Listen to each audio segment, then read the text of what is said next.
This is The Devil's Guide to D&D.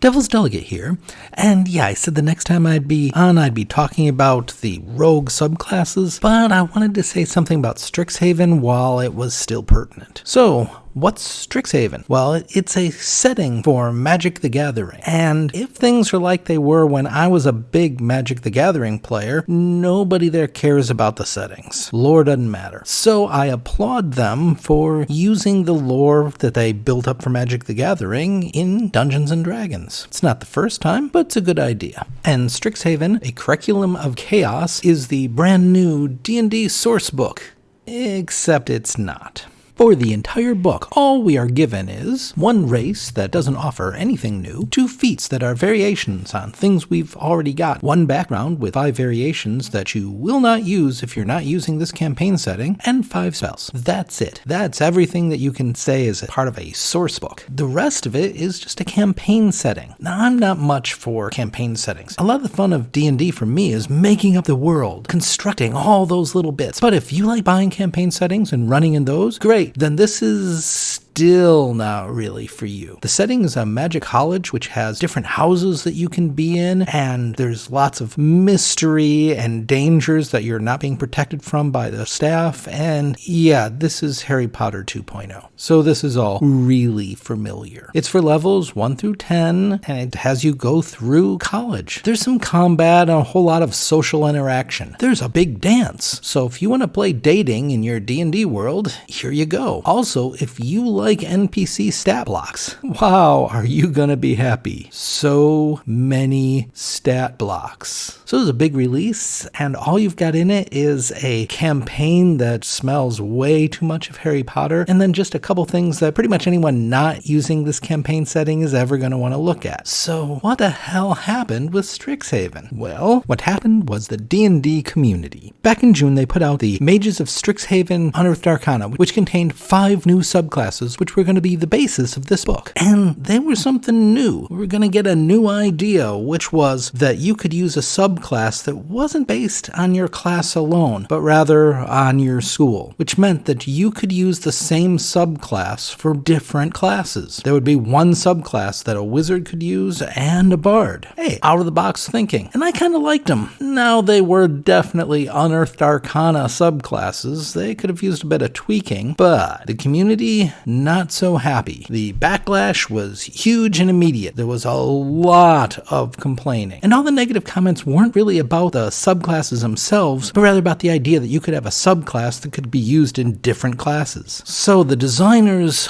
went back to the drawing board, sat down, and came up with absolutely nothing. They kind of pulled apart the subclasses and used the pieces to make the feats and the spells that they eventually put in the book, and otherwise they just kind of shrugged their shoulders. Looking at the book, you can almost hear them sitting in their room going, "You don't want nice things? Fine, you're not going to get nice things." So we've got a new book without any nice things. Alright, so I'll go over the source material stuff really quick.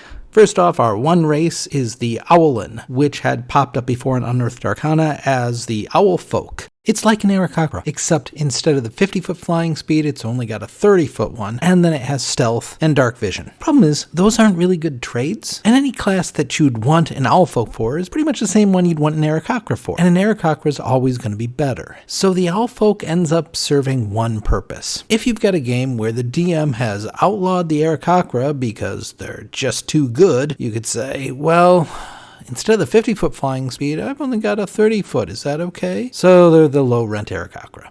For the feats, the first one is just a homebrew of Magic Initiate. Strixhaven Initiate does essentially the same thing as Magic Initiate. You get 2 cantrips and 1 first-level spell. What's different? Well, you can now cast your first-level spell also with any spell slots you might happen to have, which is the way Wizards is doing feats now that give a spell, like Fey Touched. Additionally, you get to choose which mental ability you use as your casting ability, which again is like Fey Touched. And finally, the combination of spells that you can grab are different. It isn't based on a class exactly, but on a school. For your cantrip, you choose 2 from a list of 3 for each house, and your first level spell is taken from one of 2 class lists that are connected to that house. The main effect of this is that you can now choose guidance and also a first level spell off of the wizard's list, that is Find Familiar or Shield. This is hardly a feat at all. What it really is if in your game you just told your players, I'm going to be really relaxed about how you play with the Magic Initiate feat. There wasn't enough material here to really write it in, but it's fine. The second feat, Strixhaven Mascot, is just a variation on Find Familiar. The big change is that you can only get this feat at 4th level, and you have to already have the Strixhaven Initiate feat. So finally, after all this time, they're making feat trees. I've been wanting this for forever. Feats based on previous feats. And they do it now with this? But okay. What you get is the Find Familiar spell, which works as before, but then you get one additional type of creature that you can call as your familiar. Which one it is depends on which school you're saying you're part of. These extra familiars are all souped up from normal, although only one of them can fly, and they're all noticeable, so they're not necessarily better choices than your owl. But in a lot of cases, they will be. None of them are as good as what the Warlock gets, which is good, but this is pretty much the same as if you just added some extra creatures into your game that people could grab as familiars, which I kind of figure that about half the DMs out there are doing. It makes 2 other changes to the Find Familiar spell. One is that you can give up your attack action to let it attack, which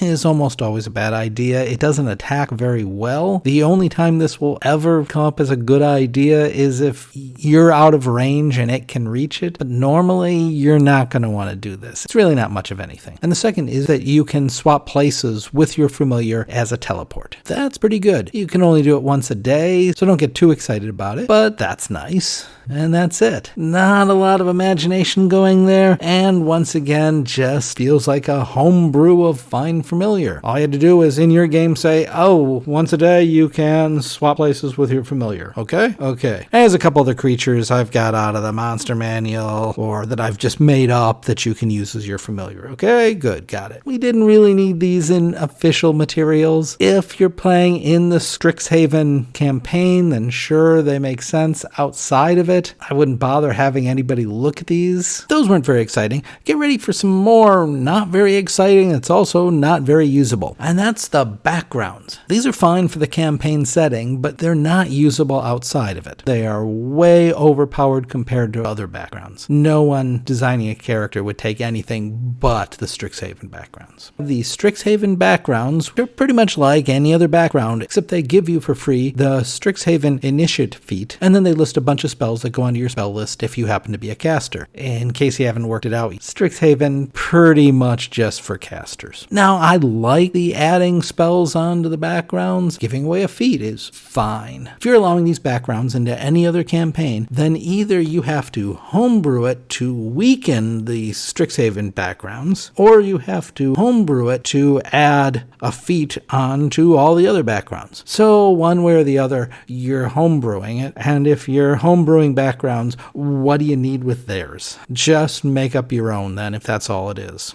So, not much there that's exciting or imaginative. And all we've got left is the spells, and hey, these are good. We can have nice things.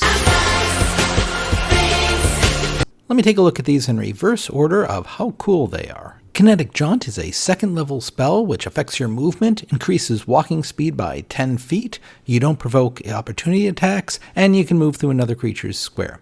And if this was a ranger spell, I'd be all over it. However, for artificers, bards, sorcerer, and wizards, it's really not going to be terribly useful. And for bards and sorcerers, they work on known spells. This one isn't worth putting on their list. Still, for some builds, when you're actually moving into combat, this could come up useful. I don't mind that it exists. Withering Bloom is a second level necromancy spell. It lets you do a small amount of damage in a area. Well, it's a necromancy spell. They always do small amounts of damage. And then you let one creature in that area spend a hit dice to regain some hit points. Overall, this isn't great, but if you're really focusing on wanting to be a necromancer, well, this is passable, and it lets you do some healing, and that's something that a wizard can't normally do. Clearly not a spell that's going to make your wizard the healer of the party, but it's a nice spell to let the wizard get the cleric back up again. For druids who have better healing options and better damage options, this is not worth taking, and again, sorcerers, they have to be a bit more picky with their spell choices than this. Borrowed Knowledge is a second level divination, and this is one I really love in concept. In practice, it's okay. It lets you gain proficiency in a skill that you lack proficiency in. If you could get this on an arcane trickster, I'd definitely go for that. This is for bards, clerics, warlocks, and wizards. For a bard who already has jack of all trades, this is not worth their time. And for a warlock whose choices are limited, also really not worth his time. For a cleric mainly, but again, cleric's not a big skill guy, and the skills that he's going to be good with anyway, he probably already knows. For the wizard, however, this would help him if he wants to be a scholar, allowing him to know an intelligence-based skill that he couldn't get onto his proficient list through the normal channels. It's hard for a wizard to get a lot of skills. So yes, if I was a wizard, I would get this in my book. How often I'd prepare it? Well, probably only when you know you're going to need it. Next is Silvery Barbs, a first level enchantment, and this one's a goodie. And boy, has there been a lot of talk about it. Basically, you take a creature that has just succeeded on a roll,